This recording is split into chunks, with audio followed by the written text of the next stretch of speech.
Hello and welcome back to Alice Talks Football, and welcome back to another live Manchester United news, transfer news and takeover news show. And also we will be discussing yesterday's game, the positives, the negatives, what Manchester United need to do moving forward. But yesterday's game highly showed that Manchester United need Amrabat, and sources are coming out today, sources in Morocco, saying that Man United's long-awaited offer for Amrabat could arrive in the next few hours. Manchester United are preparing a bid for Amrabat to try and put an offer in the next few hours. Lots of reports coming out about Manchester United going in for Amrabat. We will be discussing that. Firstly, other stories have come out about obviously the Fletcher twins officially being signed, so at least we signed 2 new players there, and that United have now started turning their attention to Benfica centre-back Antonio Silva. Now, it's interesting that the Maguire deal falls off and United turn their attention to Benfica centre-back Antonio Silva, because that is a centre-back United would not be able to get this summer, but next summer. Have they got a new centre-back plan? We're going to be discussing mostly those 3 stories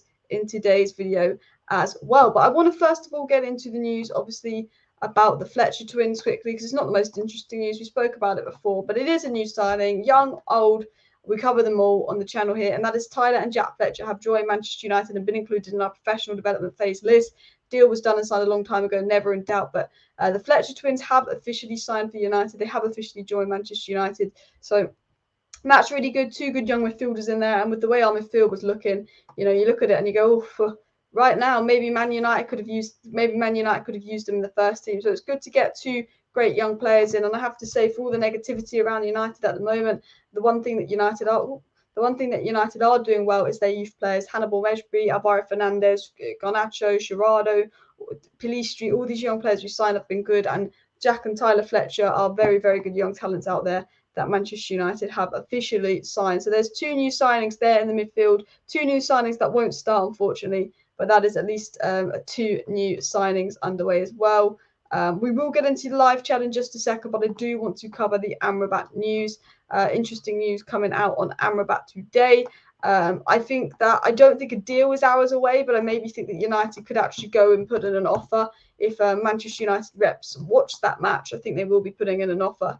But Manchester United's long-awaited offer for Amrabat could arrive in the next few hours. So there's quite a few stories coming out on Amrabat today, and I don't know if these stories are coming out off the back of, okay, anyone with a brain who just watched that last fixture knows Man United need to sign Amrabat. So I'm not sure if these stories are lazy journalism where they're like, oh, well, we know Man United need Amrabat desperately. Did you see that game? Let's just say, let's put some stories out about Amrabat, or that Man United have actually watched that game like we have and realised that they need to get Amrabat done ASAP, especially with Liverpool missing out on their 2 main midfield targets, and maybe Manchester United have gone, yep, you know what, let's go for Amrabat, let's get that deal done quick, because reports are coming out that United are actually preparing a move for Amrabat. They're putting in a bid for Amrabat, they're preparing a move for Amrabat. So interesting news coming out there. There's a few stories there. Amrabat needs to get done. Only 2 weeks left in the window, 100%. It was also said on Amrabat from this source that Manchester United want to complete the Amrabat deal in the next few days. The transfer will happen. United are waiting to confirm Donny van de Beek. So they're saying that United could be hours away from putting in their official bid for Amrabat. There's reports coming out that United are preparing a bid for Amrabat. They want to get it done, and that Man United feel that this deal could be done and completed in the next few days. We'll get into this second story on Amrabat, how that has come out. That is said that Manchester United want to complete the Amrabat deal in the next few days. The transfer will happen. United are now waiting to confirm Donny van de Beek's sale, and that it was said again by another source that Manchester United is finally set to officially move for Amrabat. Personal terms are agreed, and Fiorentina want 30 million as well. So obviously reports coming out that Manchester United want to complete the Amrabat deal in the next few days, that Manchester United are hours away from putting in their bid for Amrabat, and that United are now officially set to make their move for Amrabat.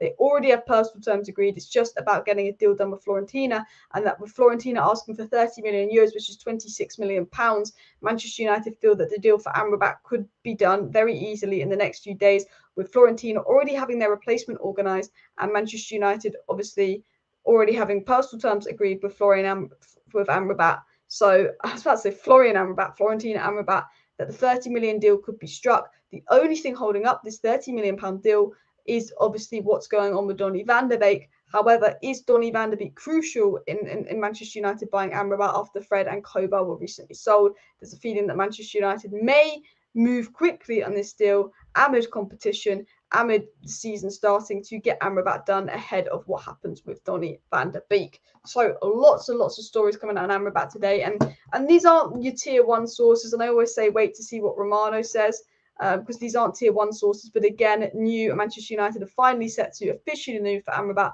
after personal terms are agreed, and Fiorentina want 30 million euros. We've also had Di Marzio coming out today and said that United agreed personal terms of Amrabat more than a month ago, and Jacob Steinberg said United are yet to make progress in their pursuit of Amrabat, but the feeling is they will in the next few days. And we even have people like Fabrizio Romano come out 2 days ago, and despite rumours of Liverpool and Juventus going in for Amrabat, and Romano said that Amrabat can't wait to play for United. He's waiting for the deal to happen, that Amrabat is incredibly keen on the move. So Man United know Amrabat's incredibly keen on the move, and that's probably what's holding it up. In all honesty, I love that Amrabat's incredibly keen on the move. I love that Amrabat has turned down so many other clubs to try and get a move for Manchester United. But I think the only thing is, because Amrabat's so keen on the move, Manchester United are being so slow on it, they're playing it so safe. They thought Gakpo was so keen on the move, and he maybe wasn't as keen as first made out as well. Amrabat is useful. As we saw yesterday, Mount and Bruno didn't work well. Amrabat would be an option to change things, says Glenn. I absolutely agree as well. And Real Sociedad have signed an alternative midfielder, but they still want Donny van de Beek, but they're trying to get a loan. Just like Maguire has agreed a deal with West Ham, he now won't leave until we pay him. It's Florentino don't want to buy Donny. They want us to loan him. United are getting played around. Amrabat is wanted by Liverpool, but Liverpool want a lot of players, and those players don't seem to want to go to Liverpool as well. And I think, we're going to get into the Wolves game. We're going to get into analysis on the Wolves game, but I think it was very clear from watching that Wolves game why Manchester United needed Amrabat and what he'll add so much, because there were gaping holes in that midfield. There was massive holes. If you actually look between Casemiro, Bruno, and Mount, there was a big space left, far too big space to be left. And in the Premier League, and and a club like United, we shouldn't be making spaces that big. Amrabat, sure, but United need a forward who can hit the ground running. I tell you what, I think we need Amrabat and another attacker. If Maguire stays, we should be going for Amrabat and another attacker. We need Qatar end off. We do need Qatar end off. But I want to continue on with the Amrabat story. Lots of other stuff has come on out about Amrabat to Manchester United. So we had Simon Jones of the Mail say, look, Manchester United are assessing a move for Amrabat, but also have Onana on their list, and that now Fred is sold, Manchester United's priority is Amrabat, said Padella.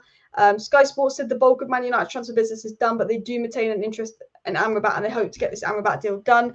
And that Laurie Whitwell said a formal approach for Manchester United to sign Amrabat is expected. Manchester United have obviously agreed a deal with Amrabat and have a verbal agreement with Amrabat, and personal terms agreed, but Manchester United have not actually approached Fiorentina over a deal for Amrabat, and that is now expected in the coming days. Romano said Amrabat was obviously not called up for Fiorentina's game because of United interest, and that United are actually expected to open formal talks incoming for Amrabat now because Fred has been sold and Donny's close to leaving. Fabrizio Romano did say the hold-up with the Amrabat deal could be that United are just waiting to get Donny van de Beek's deal over the line. But Alfredo Padella said on that same day that Man United fans should not be worried about Amrabat. It is Amrabat time soon, and the secret contacts between Fiorentina and Manchester United are happening. There's secret work going on, very quiet work behind the scenes between United and Amrabat, and that Manchester United have actually had secret contact with Fiorentina about a deal, and Fiorentina expect Manchester United to come up with a bid in at the end of the window, and that deal is done. So reportedly, Man United are even having secret talks with Fiorentina there. And then Fabrizio Romano did say, obviously, Donny is still locked in talks with Real Sociedad about a potential move. And this is crucial because once this is done, Man United will pretty much move to sign Amrabat, and that Manchester United fans need to remember that Amrabat did reject massive financial approaches from Saudi Arabian clubs. He wants United. He said yes to United. He's only focused on Manchester United. This was news coming out from the likes of Fabrizio Romano as well. Hi, Alice. Good to hear from you. I hope you get it done in the next 2 days, as rumours said. I hope Man United do a Chelsea. Chelsea went out there and Chelsea signed 3 players in 2 days. Chelsea signed Lavia, Moises Caicedo, and Elise in the last few days. I hope Manchester United do a Chelsea and they go out there and they get 3 signings done. That would be a lot, really, if Manchester United could get 3 signings done in the next 2 days, but we won't. We're not Chelsea. I see a lot of people coming out and saying, oh, look, Chelsea are the best run football club in the world. Chelsea are not the best run football club in the world. Chelsea just spend a lot of money and there's not been a lot of plan to their spending. But the way that Chelsea have just gone and got Caicedo, Lavia and Elise done, I do sit here as a Man United fan incredibly jealous because they're 3 absolutely unbelievable signings that Chelsea have managed to sweep up as well. And Alice Amrabat's club is not pronounced Florentina; it's pronounced Fiorentina.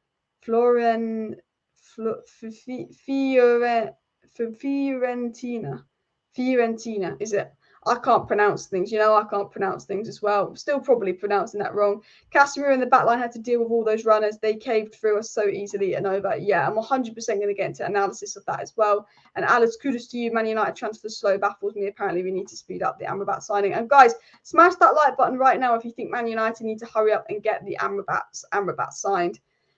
Fiorentina. I don't know how to say it, but smash the like button if United do need to go ahead and get Amrabat signed as well. We wasted Fred by always playing him back. Just because he's capable doesn't mean it should be done. Fred is so much better than attacking options. I tell you what, we needed Fred. We needed Fred yesterday. Say what you want about Fred, but Man United 100% needed Fred as well. I think we were so oblivious to what Wolves would do. People expected them to sit off and let us have most of the ball, but Anil is not Lopetegui, was completely different. It was, yeah, Wolves were not as expected as well, and it's very difficult for United to predict what they were going to do, but it was not good enough yesterday. But I want to get into a few more stories regarding Amrabat. So if you've just joined the live stream, Manchester United about to put in an offer for Amrabat in the coming hours, according to reports, and that United plan to complete the Amrabat deal in the next few days. The thing that is holding it up is the regards to what's happening with Donny van de Beek's sale. But because Amrabat has personal terms agreed with United, and because Florentina want 30 million euros, Manchester United are incredibly confident they're going to get that deal done. There is also news that United are turning their attention towards Antonio Silva at centre-back because of issues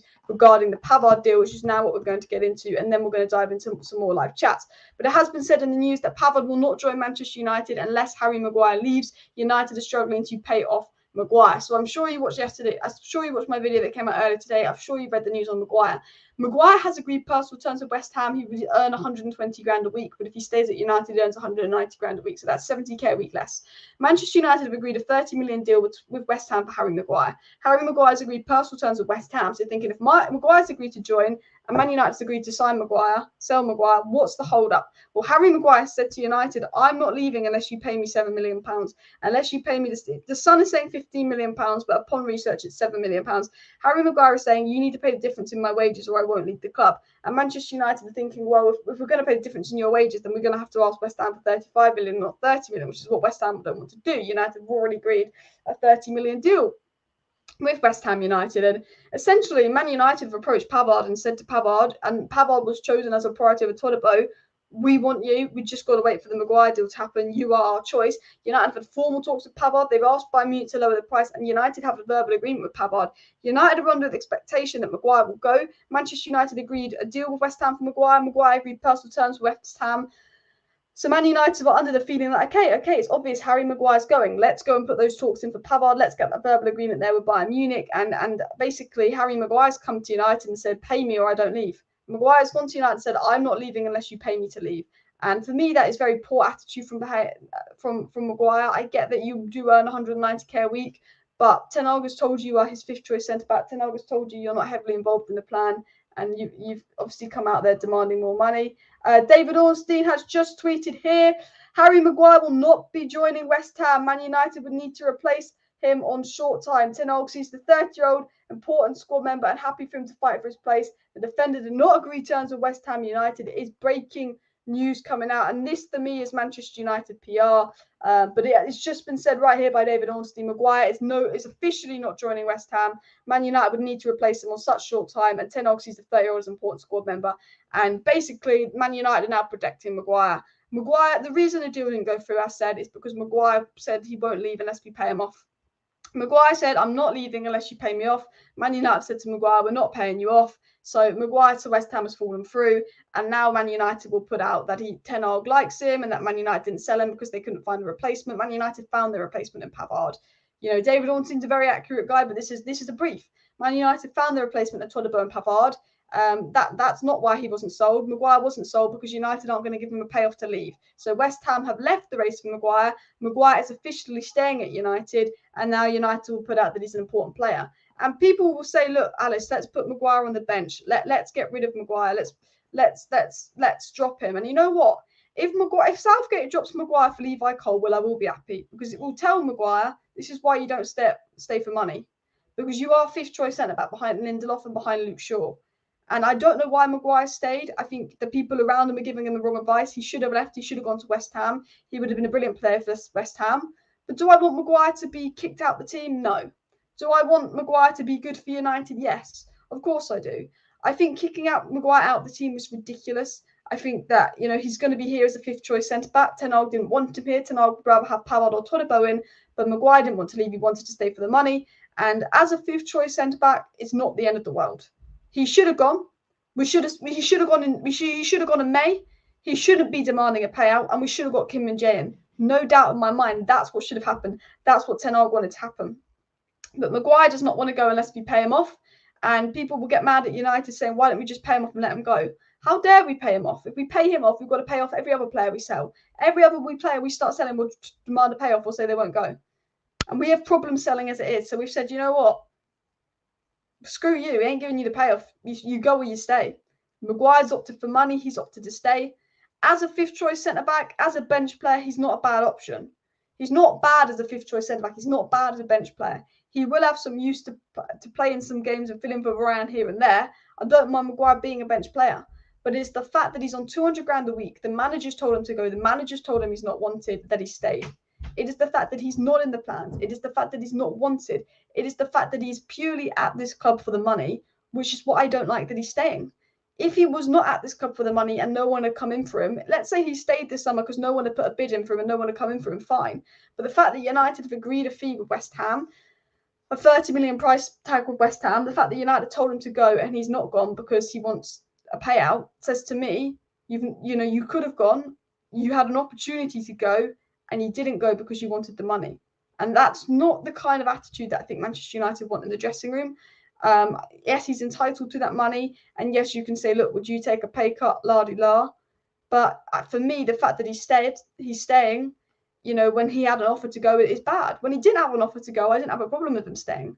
Because I thought, well, as a fifth choice centre-back, he'll do a job despite being on 200k a week. He should be starting, but he's not good enough to start. I said, as fifth choice centre-back, he'll do a job. He is better than Johnny Evans. He's not as bad as people make out.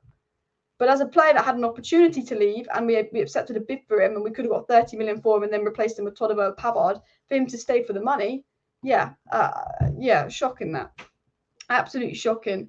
People said he should have gone before De Gea. I mean, look, guys, he should have gone and Kim Min-jae should have been brought in. No doubt in my mind that should have happened. Smash the like button if you agree with me that Maguire should have been sold and Kim Min-jae should have been brought in. He's on 190k a week and a disgrace and is not wanted. He's on 190k a week. At West Ham, we'd be on 120k a week. Yes, it's 70k a week less. But he agreed those personal terms with West Ham as well. We look immediately worse when Maguire comes on. And those wages is terrible for a fifth choice as well. And supposed to be club captain and staying for the money, just like Phil Jones and his mysterious injuries doing every transfer window. It's just, this is the problem. Ed Woodward gave out ridiculous contracts to average players and we can't sell them. Let him sit on the bench in the Euros in the place of Cole Will. I don't like Maguire, but he's entitled to all the money he signed for. Don't act like all of you would be different in this position. Well, it depends. If Maguire was on 200k a week at United and he's going to West Ham for 40k a week, yes. But he's on 120k a week at West Ham. It's not like he's going to earn 60 grand a year at United and he has to go to West Ham and earn 40 grand a year. It's that, yes, he's going to make a lot less money, but he's still going to be on 120 grand a week. 120 grand a week, guys, is, that's like 7 million a year. Do you know what I mean? He's going to be going from 7 million to 5 million a year. Boo-hoo. Yes, it's less money. Also, you've got to think he makes money through sponsorships and stuff. But surely, if you are on that much money and you've been told by the manager that you're not wanted and West Ham said we want you, we'll make you captain, and Gareth Southgate's warned you might not play in the England squad, surely your priority is going to be, Man United fans are booing me, I've been stripped of captaincy, it's sour at United, I'm not playing well, I'm not going to get the minutes. I could go to West Ham and prove to everyone that I am a good player. I could go to West Ham and show them that I was an 80 million player, it just didn't work at United. I could be the England Maguire, but he doesn't want to do that. And yeah, Alexis Sanchez took less than Maguire and is asking to leave as he was owed more than double what Maguire is owed. Yeah, we did give Alexis Sanchez a slight payoff, but it was still, Maguire's asking for a 7 million payoff, and we gave Alexis Sanchez less than that, and Alexis Sanchez was on 3 times Maguire's wages as well. So if there was a payoff, maybe United would have agreed a 2-3 million payoff, but Maguire wanted at least 7 million in his payoff as well. and he's dragging the club down with him. Sad to see. I'll be so relieved when he's finally gone. Can't believe this was our captain. The guy doesn't want what's best for the team. I think Maguire staying isn't bad for the team, but I think Maguire staying is bad because we've agreed a deal for him to go, and he's on 200k a week as a fifth choice centre back. To be on 200k a week, you need to be starting week in, week out for United, and he's not as well. So yeah, people say terminate the contract. I wouldn't terminate the contract. That'd be silly. He's still going to be of use next season as a fifth choice centre back. He's not an awful player, but yeah, the fact that he's staying is not a good look as well. He was on 140k to the end of June. He didn't play for us, and now in the Champions League there's a 50k boost. That's the thing. You know, if we don't qualify for the Champions League next season, he's back down to 140k as well. But even if it's at this alone, at this point, you can't keep Maguire and Dean at the club. A discontent can disrupt the club. I mean, there's a question: do we keep? I think Dean Henderson definitely needs to go. I think Maguire can stay around, but it's the fact that they're clearly not wanted by the manager. The manager agreed to sell them, and then you have them back at the club. Could it potentially cause some dressing room issues as well? I don't think Maguire will go to Saudi Arabia. That would be crazy. I think, you know, I know he likes the money, but I think he does care about his England spot. Well, I say that, but you know, he doesn't want to get game time as well. And it's bad for the team, Alice, because it delays the rebuild. I don't think he's bad as a fifth choice centre back for the team, but I think if you'd have sold Maguire and brought in Todibo, we'd have been a lot better side. And I think, you know, it's a question mark between who should United go for, Todibo or Pavard. But I actually think watching that game and how we struggled in build up, I think Todibo would have been of some use. I really do think that Todibo would have been of some use if we'd signed him. And it's frustrating because the Pavard did us off. But look, everything happens for a reason. Maguire staying, I think that's the wrong decision. I think that Maguire has got the absolute wrong advice from him. But one thing I will say on this, and in regards to the situation, is look, everything happens for a reason. And maybe if Maguire staying means we sign Antonio Silva next summer, maybe that's the best thing that can happen. Because I like Todibo and I like Pavard. Antonio Silva could be better than both of those players will ever be. And, you know, for me, I think that Maguire should have gone, and I think we should have signed Kim Min-jae. But maybe it's a blessing in disguise. Fabrizio Romano, guys, has just tweeted Manchester United's Harry Maguire's move to West Ham is now off. Harry Maguire respects West Ham, but there was never an agreement on personal terms. Sources close to Maguire say. They said that Harry remains settled in United and loves the club and believes he's going to get plenty of opportunity at United next season. What a load of rubbish. What a load of PR rubbish. It was very obvious and it was made very clear by Ten Hag that Maguire is fifth choice centre-back. He will have a role to play, but he cannot guarantee him game time. He cannot guarantee him a couple of minutes. And Maguire did agree personal terms with West Ham, but turned it down because he wanted a payoff from Manchester United as well. So Pavard is now unlikely. Todibo is now also very unlikely as well. And Maguire can't be happy given his status and playing situation. If it's not a distraction, now he will become one as well. Yeah. Maguire's staying for the money, but I don't think he's going to play. I don't think he's going to be heavily involved. Should we get into the story on Antonio Silva, and then we'll get back into the Pavard news? So what has come out on Antonio Silva? So now that Maguire is staying, reports are coming out that United will now have a new plan to target centre-back Antonio Silva next summer, as they will go all out for a centre-back next summer. It was obviously said on the situation, Manchester United are keen to add a central defender to their squad before the summer window closes, with the future of Harry Maguire is increasingly uncertain. Maguire is now staying, so it looks like United's focus will be on centre-backs that come in next season. It was said that Benjamin Pavard is the player most strongly linked with a move to United, but United are not happy with Bayern Munich's asking price. It said that Manchester United obviously like Pavard and that he seems to be the first choice centre-back, but Bayern are now reluctant to sell Pavard due to Kyle Walker. It's now come out that obviously Maguire is not leaving, so Manchester United will not go for a centre-back. Manchester United will not sign a centre-back if Maguire stays. But one of the centre-backs being suggested as a potential long-term replacement, and this would be someone that United would sign next summer, is Antonio Silva. Silva is the mere age of 19 and has already firmly established himself as a regular at Benfica. He joined the club in 2016 and he progressed through the ranks and made his debut for the first team at the beginning of last season. Silva would win the Liga Portugal Defender of the Month award 4 weeks later, becoming the mainstay in the team ever since. He helped Benfica win the title by 2 points last season, conceding the fewest goals in the league in the process. A debut for the Portuguese national team accompanied by domestic success. Silva is a capable defender with maturity that defies his age. He's also a quintessential modern defender capable of playing out from the back, and that is very important. playing out from the back. We massively need that at the moment. Ranking in the 98th percentile for pass completion. Silva also ranks in the 82nd percentile for progressive passes and 83rd percentile for progressive carries. He's basically one of the top young players out there. And given the fundamental importance of Ten Hag places on quality, it is surprised that the scouts aren't being instructed to continue monitoring the player. But now that the Maguire deal's broken down, reports are coming out that United may turn their attention to Antonio Silva as a potential centre-back to come in next summer when there's more budget to spend on a centre-back. So Maguire staying, for me, is the wrong call by Maguire. And, Ten Hag wanted Todibo and Pavard in to replace Maguire. But we've got to look at it on the bright side. We've got to look on the positive side. This could allow Manchester United to make a move for Antonio Silva. And if United could make a move for Antonio Silva, that would be a big move to make as well. Guys, please do smash that like button. And, of course, subscribe down below if you're new. If you want to stay up to date with all the latest Manchester United news, transfer news, updates, and more, do go ahead and make sure you subscribe to Alice Talks Football. I go live every single evening, normally around 6 to 7. I'm live a little bit later today just because I did a video on the Manchester United versus Everton game. But I do go live every single evening on the channel. So make sure you're subscribed if you want to stay up to date with that. And, of course, share the video down below. It would mean a lot. Neymar is going to Saudi Arabia. That's confirmed. Apparently, Manchester United, PSG, Bayern Munich, Man City, and Chelsea were all offered the chance to sign Neymar on loan, but none of those clubs actually opted to get Neymar on loan, and that's why he's gone to Saudi Arabia. But apparently, Manchester United had a chance to sign Neymar on loan, but they decided not to go for it as well. Sources close to Harry Maguire says that Maguire loves the club and he believes that he's going to play a lot for Manchester United this season. And now that the Maguire deal is off, Manchester United can fully focus on getting a midfielder.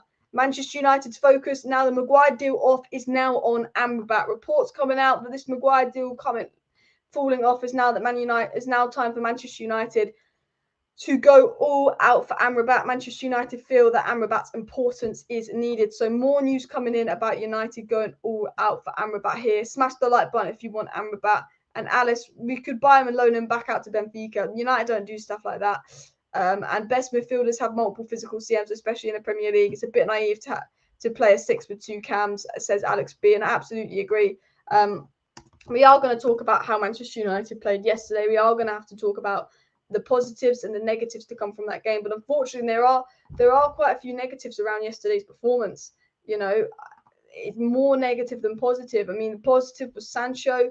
Another positive was Andre Onana. Wan-Bissaka was a positive. But other than that, there wasn't much positiveness to come from the game. There really wasn't. And I don't like saying that, but there wasn't. But I want to show you some things on my screen. And then I'm going to get into some more transfer news as well. But I think this is a really good way of summarizing it. So let me share my screen up with you guys. And then I will get through the live chat. So do get some questions in the chat as well. But it was said by United Robbo, I generally think if one of Fernandes dropped deeper like we've seen last season after Eriksen got injured, or if Mount had dropped deeper like we've seen in pre-season, or both, then we would have had significantly better control of the game, despite it being the same players around. And there's a feeling that I think that Bruno, Mount and Casemiro could work if one of them drops deeper, but just not as 2-8s.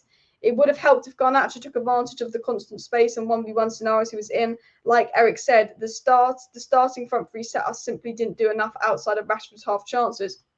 And it's true, the front three for United didn't do enough, but this is the problem. Man United, obviously the red shirts, but this is obviously, you can see how Wolves outnumbered Man United in the midfield.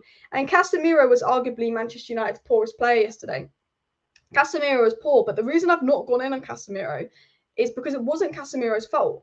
Yes, Casemiro was the poorest player. Yes, Casemiro struggled the most, but Casemiro was completely left isolated. You look at the average player positions, basically, Casemiro's essentially dealing with number 12, number 8, number 20, and number 27, because Bruno and Mount aren't doing that. Casemiro, as you can see in the middle, is left here on his own. And we need either one of Bruno or Mount to come a lot deeper because there's gasping holes in the midfield. And that's how Wolves managed to take control of the midfield and force us to play out wide. And Wolves forcing us to play out wide did not work because Garnacho was ineffective, Anthony was ineffective, and this really cost United. This meant that United massively struggled in that game. You can see that Wolves completely outnumbered us. And Man United need to get Amrabat signing in. Manchester United need to potentially look at other people to come in as well, or playing a player deeper, because we didn't create enough chances because we didn't get control of the game. You know, the attack also wasn't good. We can't completely blame it on the midfield. Anthony, Garnacho, Rashford didn't do enough. Manchester United gave away the ball more in the final third than any other team has on the opening day of the season. I want to get a statistic up for you if I can find it. It was said here, Manchester United lost the ball 39 times in the attacking third, more than any other Premier League team on match day one. And this, for me, is an embarrassing statistic. Possession lost in the attacking third, opening Premier League weekend. United gifted Wolves chances by playing on the counter, 39. That is 10 more than Chelsea. That is 11 more than Crystal Palace. That's not like we're on 30 and we're the top just. Look at that. Possession lost in the attacking third, 10 times more than second place. That, you know, everyone is normally between 20 to 29. United are 39. United are in a league of their own for possession lost in the final attacking third. We did not control the game. And that is really on Garnacho, and that is really on Anthony, and that is really on Rashford. But the lack of control in the midfield forced us to play out wide, which is what Wolves wanted us to do. We played the game into Wolves' hands. Wolves' fullbacks were set up to do with Garnacho and Anthony. And that United, for all the possession they had, they kept giving it away. They were toothless up front in attack. And I look at that game and I say, positive is Pellistri came on. Pellistri had some involvement. Sancho was good because he get the ball. But I think Sancho needed to come at half time because the problem was giving the ball away in the attacking third. And although sometimes we complain that Sancho was too passive, you know, and I like that Garnacho wants to take on his man. Garnacho is constantly giving the ball away. Sancho, you know, keeps the ball and brings back that control. And I think in that Wolves game, what Manchester United needed and what Manchester United massively lacked was, of course, control as well. LFC, Lavia, Fernandes, Caicedo, 3 players that rejected Liverpool. Absolutely love that as well. And Rashford gave out every time when he did not get his way. It was pathetic. Rashford wasn't particularly good. Garnacho needs to cop on very poor since his head got big, says Jackie Harvey. A few weeks in reserve might help him go back down to earth. I don't think Garnacho's head's big, but I think Garnacho needs to be a substitute. If Man United want to get the best out of Garnacho, then he needs to consistently play as a substitute as well. Bizarre how flat and unfit we looked. We had a proper pre-season, and that's the thing. Do you know what I said about Man United? And I said this in my 5 Things We Learned today. The thing about Man United is we didn't look any different to last season. The thing that was incredibly disappointing was that Man United didn't look any different to the Manchester United of last season. Not at all different. But last season, when we were playing like this, when we were playing a bit iffy like this last season, I said, oh, it's clearly the fact that they're tired. At the end of last season, we played like this. And we were playing poor. We were lacking control in the games. We were basically winning games 1-0 and getting a clean sheet and relying on our very solid and very strong back forward to get us that clean sheet and bail us out of games. And that's all brilliant. But I was saying, look, we're tired. It's just a slump to the end of the season. Next season, it's going to be great. First game of next season against Wolves. And I felt that Man United were in that slump again. I felt like we were in that slump where we were trying, you know, it was like the end of the season and we're just trying to grind results. Yes, obviously, you've got to win games and play ugly to be Premier League champions. And maybe that's just a one-off game. Maybe we have a good game versus Spurs. Maybe we have a good game versus Arsenal. Maybe we have a good game versus Liverpool. But I watched that game and I thought, this is no different from last season. This is the same lack of control, the same issues in build-up, the same defence keeping a clean sheet and bailing us out, the same attack not passing the ball well. This was no different to last season. And I couldn't make the excuse that they were tired. At the end of last season, I was saying, well, look, they're tired. They're tired. I couldn't make those excuses because it's the first game of the season. Maybe they lack sharpness like they did versus Brighton and Brentford at the first 2 games of last season. Maybe they did. Maybe that was the problem. Maybe this is going to be a problem. Maybe Ten Hag's going to do what he did after Brighton and Brentford and snap it into these players. But look, it was very disappointing as well. People say Rashford shouldn't be starting. Rashford should be starting, but on the left wing. Rashford shouldn't be starting as a striker. Next game for me, Sancho plays central. Rashford's on the left. And I'd probably play Pellistri on the right-hand side. I'd probably have a front three of Pellistri on the right, Rashford on the left, and of course, Sancho central, in all honesty. I really would as well. The first team hardly played in pre-season. The first team had a game today against Everton, a pre-match friendly as well. And Rashford was terrible yesterday. He would not try to head the ball 1 metre away. Yeah, I mean, Antonia doing those balls up the pitch like he'd do to Lukaku was brilliant for Inter Milan, but Rashford seemed that he didn't want to get on the ball as well. Tomorrow, Amrabat on his way to Liverpool for a medical. You know what? I'd actually cry. I'd actually cry on stream if Amrabat was on his way to Liverpool. I generally think I would. I'd be fuming. It's now been said by Sky Sports that Benjamin Pavard to Manchester United is unlikely. Sources close to Harry Maguire said that he respects West Ham, but he does not want to leave Manchester United. And And Pavard deal is off. Reports coming out that now the Maguire deal is off, Pavard deal is off. And United using their favourite word, people, Man United's favourite word, FFP. A move for Benjamin Pavard is looking unlikely if Harry Maguire stays because of FFP constraints and lack of money. FFP, you can get round it. You see what Todibo's doing? United could keep Maguire and sign Pavard. What United could do is they could keep Maguire and they could sign Pavard and go, now you're sixth choice for staying for the money. You're not fifth choice, you're sixth choice. Because that's what United could do. And that's what United should do. United should get Amrabat in and they should go sign Pavard whether Maguire goes or not. That's what Ten Hag wants. And then Maguire be thinking even sillier, oh, I'm one more defender behind in the pecking order. That's what United should do. But United cannot come out and say we're not going to get Pavard now because of FFP. We could keep Maguire and still sign Pavard. United just don't want to spend that kind of money. They just don't want to spend that kind of money. It's the people above that don't want to spend that kind of money. You know, Chelsea aren't worried about FFP. Why is FFP applied to Man United and not Chelsea? Why? No, it's a Man United excuse. It's the Man United excuse. FFP. If we don't want to do something, FFP, FF my arse. You could go and sign Benjamin Pavard right now, this minute, if you wanted to, whether Maguire stays or not. But you don't want to. Yes, it's easier if we sell players. Yes, there can be FFP issues down the line, but there are loopholes, and Chelsea exploited that as well. You know, forget FFP. Chelsea not bothering it. Just sign another centre-back and let Maguire deal with it. I'm with Alex. Sign Amrabat first, because the midfielder is the priority as well. There are reports about Martinez being injured, and he did come off because of a slight pain, but we don't think it's an actual injury that he's out long term. He just probably had to come off at half time as a precaution. But absolutely, basically tell Maguire you can stay, but we're still signing another centre back. So instead of fifth centre back choice, your sixth centre back choice. So good luck with your good spot. Good luck with your Euro spot. That is your karma for staying for the money. Adios, baby. That's what we should do. They have to do with FFP, but they don't have to do it right now. They just need to balance the books by the end of the season, I believe. I agree with you. Buy now, deal with it later. That's what we should do. That's what United won't do. That is the big problem. It's what we should do. It's what we won't do. It's too complex for the Glazers. They'd have to spend money. They don't want to do that as well. So we're going to put out that we're not going to get Pavard now because of FFP. And if we don't get Pavard, that's fine. I'm not that fussed about Maguire staying and us not signing Pavard. But if we don't sign Amrabat, that's an absolute disgrace because we have sold Fred. And I tell you what, losing Fred was a very important player at the end of last season, especially when we needed to improve defensively. Fred was a very important player last season. And we need to get Amrabat done. Do you know what's annoyed me was TalkSport? And they always annoy me. But TalkSport put out this thing that Mason Mount's first Premier League match. And I'm absolutely with Mason Mount's brother. TalkSport tweeted Mason Mount's first Premier League match. 0 goals, 0 assists, 0 chances created, 0 crosses, 0 tackles, 0 error duels won. And you know what? It's an embarrassing tweet from TalkSport. And I'm with Mason Mount's brother on this. Mason Mount's first game for United, and just TalkSport goes viral for tweeting about his 0 goals, 0 assists, 0 chances. Was Mason Mount particularly impressive? No, Mason Mount was not particularly impressive. But was Mason Mount the worst player on the pitch? No. Were there 5-6 players on that pitch for Manchester United considerably worse than Mason Mount? Yes, there was. Was Mason Mount bad? He wasn't great. But could you name 5 players that were worse than him? Yes. Could you use your eyes and see that Mason Mount had done everything Ten Hag had asked him to do off the ball? Yes.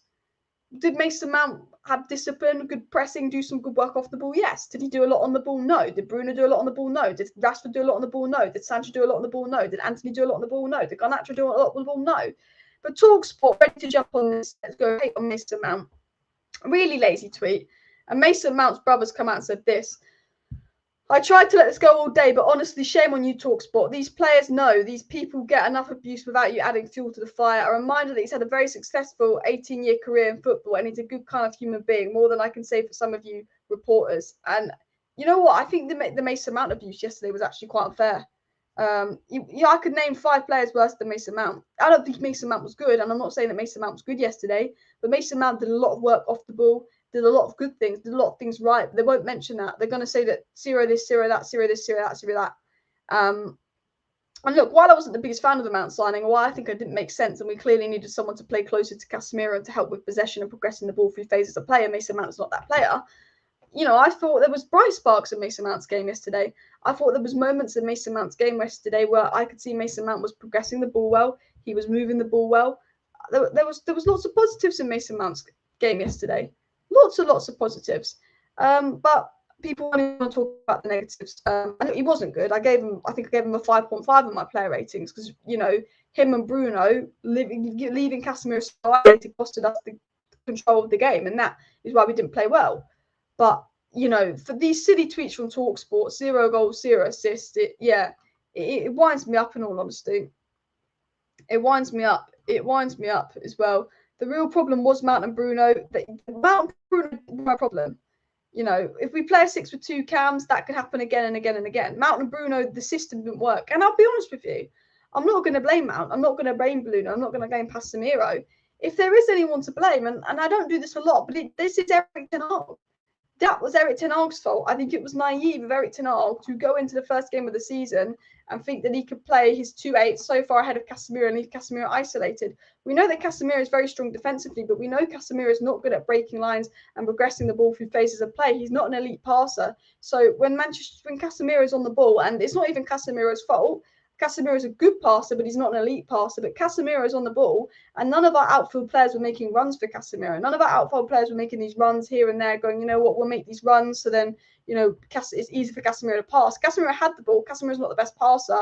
Our players didn't make it any easier for Casemiro to pass the ball, which was disappointing from our players. But, you know, Ten Hag got it wrong, to be honest. Ten Hag got it wrong. The system was wrong. It's not about Mason Mount. It's not about Bruno Fernandes. It's not about Casemiro. The system was wrong as well. The 7th shirt comes with a lot of pressure. Giving him the shirt was wrong. Look, there's going to be more and more pressure on Mason Mount. And the Mount signing, for me, it doesn't make sense. But I think that people are jumping on the hate too quick. You can't judge a player off one game. You can't.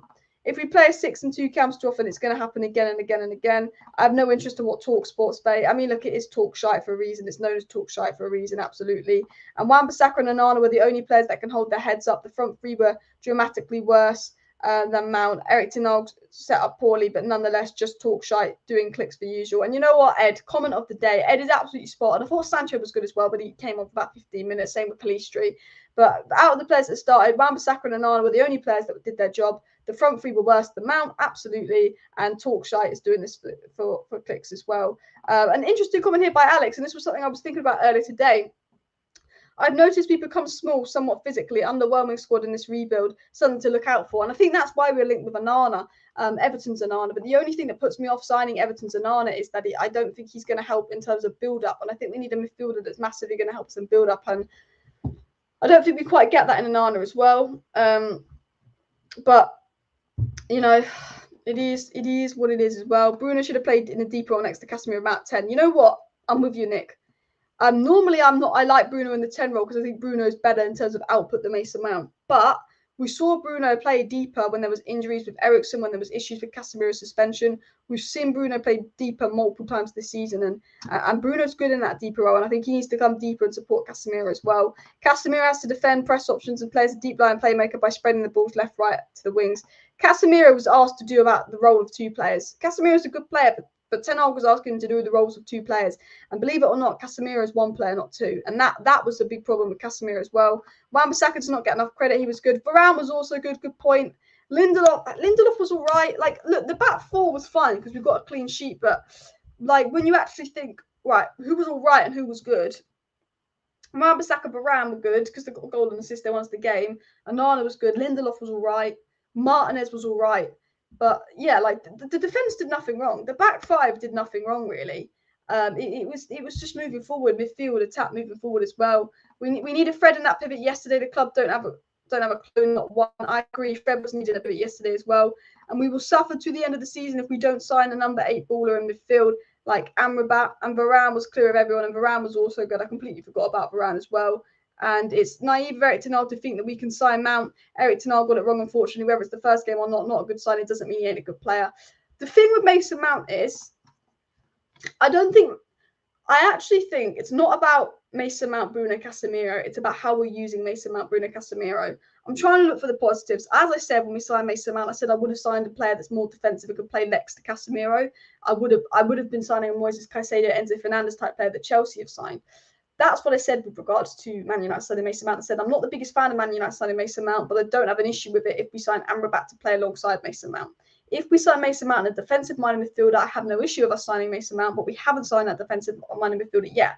I think we will sign Amrabat. We're reportedly close to signing Amrabat, but we've not signed Amrabat yet. So, 100%. But I am going to be positive. I'm going to be as positive and as rational in my thought process, I think. I still think Mount, Bruno, Casemiro can work if Ten Hag tactically sets them up differently. Whether that's Mount playing deeper next to Casemiro or Bruno playing deeper next to Casemiro, I think that can work. Not against Man City, but against teams like Wolves, if we don't leave that big gap in midfield. I think Mount, Bruno, Casemiro can work if Mount's played out wide and Bruno and Amrabat and Casemiro play in the midfield three. You know, I think there's a chance it can work, and I think there's a chance that Ten Hag can make tweaks to his system to make it work, and I'm not going to jump on that Mount's a flop already and be too negative, because I think confidence for Mason Mount is really important. But for me, I agree. Alice Mount is a good player, but he needs to upgrade his ways of playing. Look, there's definitely a good player in Mount. I just don't know if United are using Mount right. I don't know if Man United are utilising Mason Mount right as well. You know, there's no doubt in my mind that there's a good player in Mason Mount, but that didn't work yesterday. And the hate on Mason Mount it's over the top. This is a new player. We need to give him confidence. Let's not be giving silly hate on Mason Mount as well. And Casemiro was literally defending a midfield of five whenever we lost the ball. It's ridiculous to say Mount did what Ten Hag asked because he didn't drop back at all. Mount did do what Ten Hag asked. That's the thing. But what Ten Hag asked wasn't the right tactics, is what I mean. That's what I mean. Look, I'm just trying to be positive on Mount.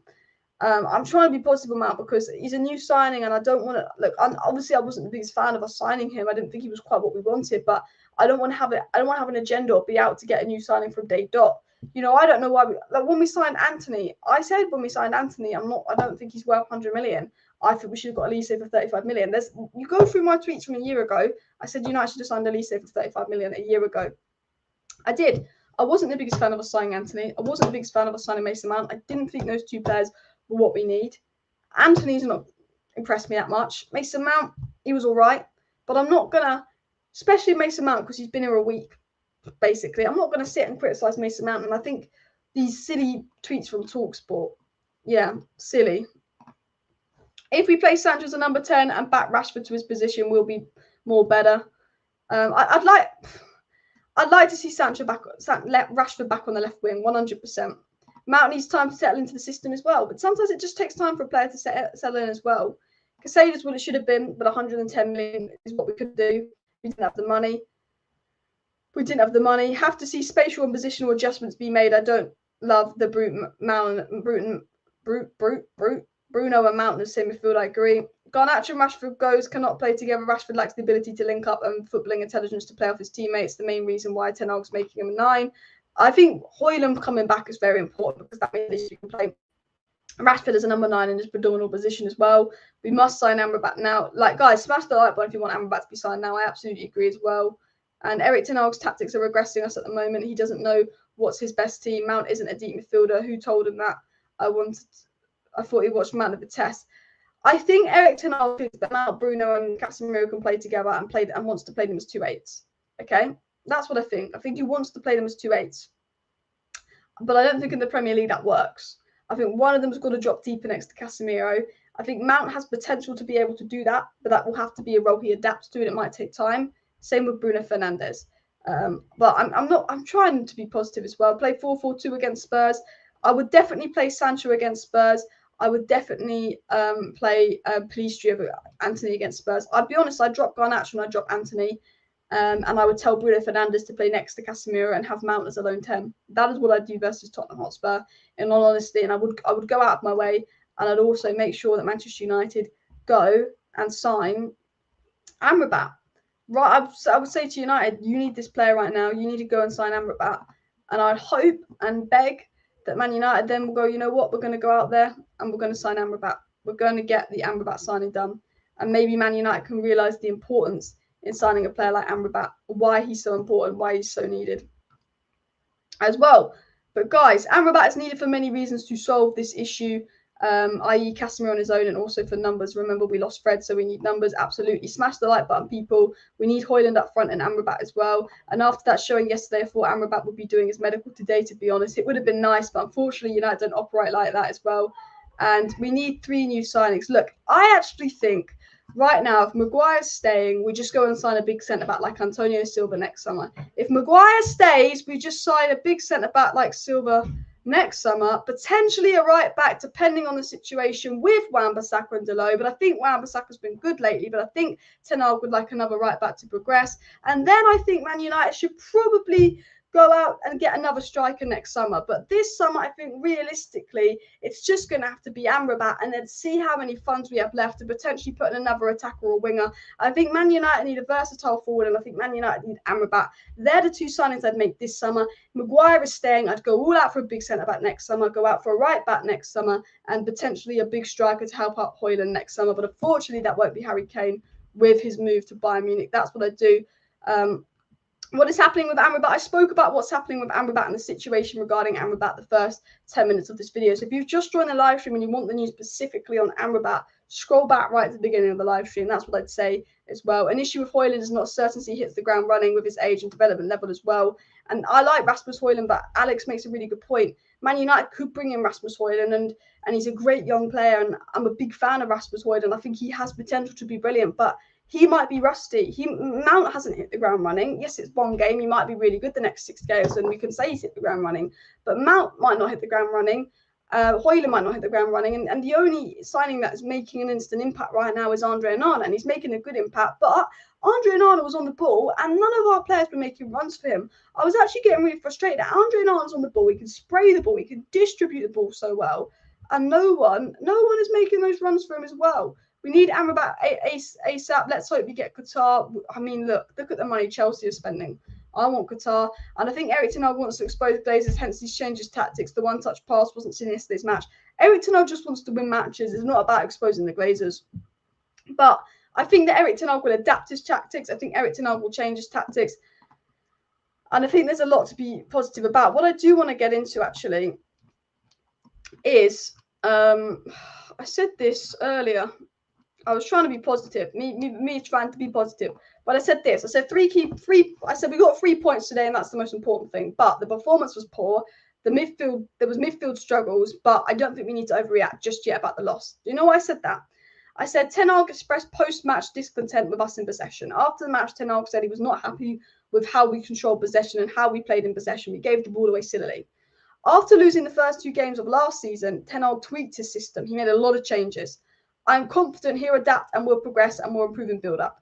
I'm confident that these problems we saw in midfield, Erik ten Hag saw, hence why he brought on Eriksen, and hence why he brought on Sancho. And I'm confident that Ten Hag might see that this is a problem, and I wouldn't be shocked if we see Bruno or Mason Mount playing a lot deeper next game. I wouldn't be shocked in the slightest. I really wouldn't be. I trust Ten Hag as well. Team for Spurs: Onana, Wan-Bissaka, Varane, Martinez, Shaw, Bruno, Casemiro, Pelistri, Mount, Rashford, Sancho. I agree with you. That would be my team for the Spurs game, with Bruno dropping a lot deeper as well. Trust me, Alice, the game was great for us. We'll tell every problem we got, and Ten Hag will change things. We've also got a point. It's good for us, and hopefully it can speed up United in their pursuit of getting Amrabat done as well. And patience is key. We won last night. It's not our strongest 11. Why are we melting down over the bad game that we won? We haven't brought Højlund in. We haven't brought Amrabat in. You know, I'm not trying to be overreacting. I'm not trying to be too negative, but yeah. A lot of people saying, look, Alice, the Maguire deal's off. Yeah, the Maguire deal is off. That has obviously been broken by Ornstein. That's been broken by other people. I did a video earlier today covering the news that the Maguire deal is off. And while it's disappointing, you just got to go. You just got to move on from it. You know, I'd like United to go out and sign Pavard, even though the Maguire deal's off. But I have no confidence that United will go out and sign Pavard, despite the Maguire deal being off. And it's a shame that he stayed for the money. But look, he will have some use as a bench player next season, Maguire. But the fact that he's not leaving is quite worrying as well. But I just hope we can get Amrabat done. I thought Wan-Bissaka was good. I think, you know, Wan-Bissaka was good. Martinez is good. Varane is good. Luke Shaw is good. Onana is good. No doubt in my mind we've got a good back 5. No doubt in my mind that Ten Hag will adapt the midfield. It's just really there's pressure on the attack to perform. Pressure on the attack to perform as well. Anyway, people, I am going to wrap up today's live stream here. Please do smash that like button if you have not already. Of course, subscribe down below to Alice Talks Football if you're new. There will be a video out at 10 p.m. tonight, the transfer roundup. Every evening that a lot of news comes out, I do a late night video summing up all the news that has come out in the last 24 hours. There should be a transfer news roundup video tonight, depending on the stories. But there's also a video on Ten Hag's interview that I want to release as well, and what Ten Hag has said on the Maguire situation that might come out tonight. But there should be a bonus video tonight, 10 p.m, 10:30 p.m. Keep an eye out for that. Smash the like button, subscribe down below if you're new, share the video. Thank you for watching. See you next time, and bye.